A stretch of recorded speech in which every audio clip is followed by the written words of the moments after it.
এই সেই ব্রিজ উচ্চতার জন্য দিল্লির কুতুব মিনার সারা বিশ্বে বিখ্যাত। আপনি কি জানেন ভারতবর্ষে এমন একটি রেল সেতু আছে যেখানে ট্রেনে উঠলে আপনার মনে হবে আপনি আকাশের উপর দিয়ে যাচ্ছেন। চলুন বিস্তারিত জেনে নেই এই সেতুটির ব্যাপারে। এই সেই ব্রিজ যা ভারতবর্ষের মধ্যে দ্বিতীয় সর্বোচ্চ ব্রিজ।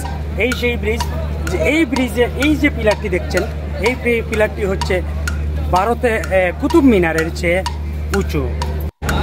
এই ব্রিজটি হচ্ছে কুতুব মিনার থেকেই উঁচু এবং এই পিলার, যে পিলারটি আমি দেখাচ্ছি, এই পিলারটি কুতুব মিনারের চেয়েও উঁচু। আপনি ভেবে অবাক হচ্ছেন, এই যে পিলার, এই হচ্ছে এই ঐতিহাসিক পিলারটি যার নিচে দিয়ে গাড়ি চলাচল করে। ছবির মতো সুন্দর এই ব্রিজটি সরাসরি দেখানো হচ্ছে।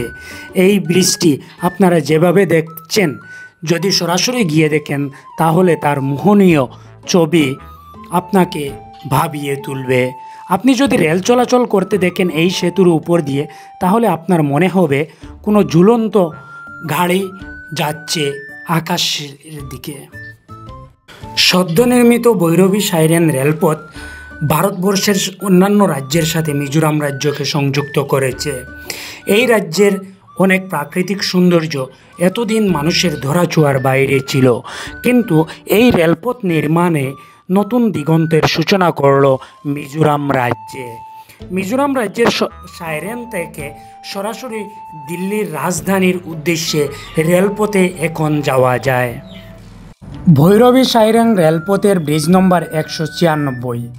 এটির একটি পিয়ারের উচ্চতা প্রায় 104 মিটার, যা দিল্লির কুতুব মিনারকেও ছাড়িয়ে গেছে। অন্যদিকে ব্রিজ নম্বর 144-এর উচ্চতা 114 মিটার, ফলে এটি আরও উঁচুতে অবস্থান করেছে।